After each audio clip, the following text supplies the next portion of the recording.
일상생활이 가능한 환자를 특별한 치료 없이 장기간 입원시켜 피부 미용 시술 등을 제공하고 허위 진료 기록을 발급해 72억 원을 편취한 숙박형 요양병원의 조직적 보험 사기가 적발됐다.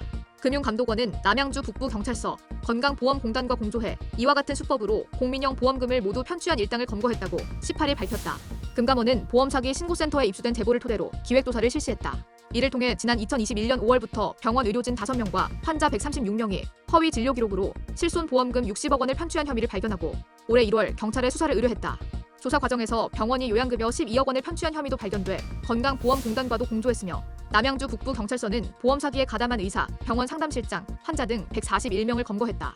금감원은 병원장과 상담실장이 환자들에게 입원을 권유하며 가입된 보험 상품의 보장 한도에 맞춰 통증 치료 등의 진료 기록을 발급해주고 실제로는 미용 시술 등을 제공할 수 있다고 현혹했다고 전했다. 환자가 이를 수락하면 월 단위로 약 500에서 600만 원의 보험금을 청구할 수 있도록 허위 치료 계획을 설계하고 실제로는 환자의 사용 목적에 따라 미용 시술, 보관, 타인 양도 등으로 구분 관리하는 것이다. 또한 이번 치료 보장 한도를 전부 소진해 면책 기간이 되면 통원 치료를 받은 것처럼 일일 보험금 한도에 맞춰 허위 진료 기록을 발급하는 계획도 설계한 것으로 드러났다.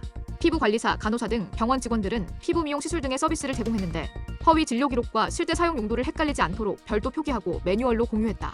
이뿐만 아니라 고액의 진료비를 수납하는 장기 입원 환자를 늘리기 위해 병원 개설 시 허가된 병상수를 초과하여 운영하거나 병실 현황표에 환자 유형별로 색깔을 달리하여 구분 관리했다.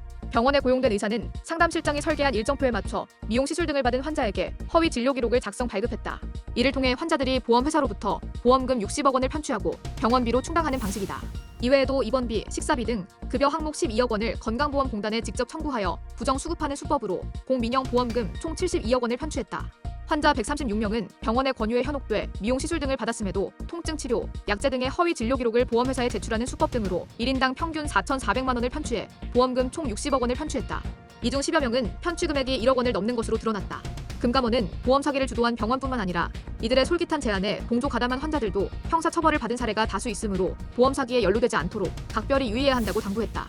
아울러 보험 사기는 보험제도의 근간을 훼손하고 선량한 다수 국민의 보험료 인상을 초래하는 대표적인 민생침해 금융범죄이므로 금융감독원, 경찰청, 건강보험공단은 향후에도 보험 사기 척결을 위해 적극 공조해 나갈 것이라고 덧붙였다.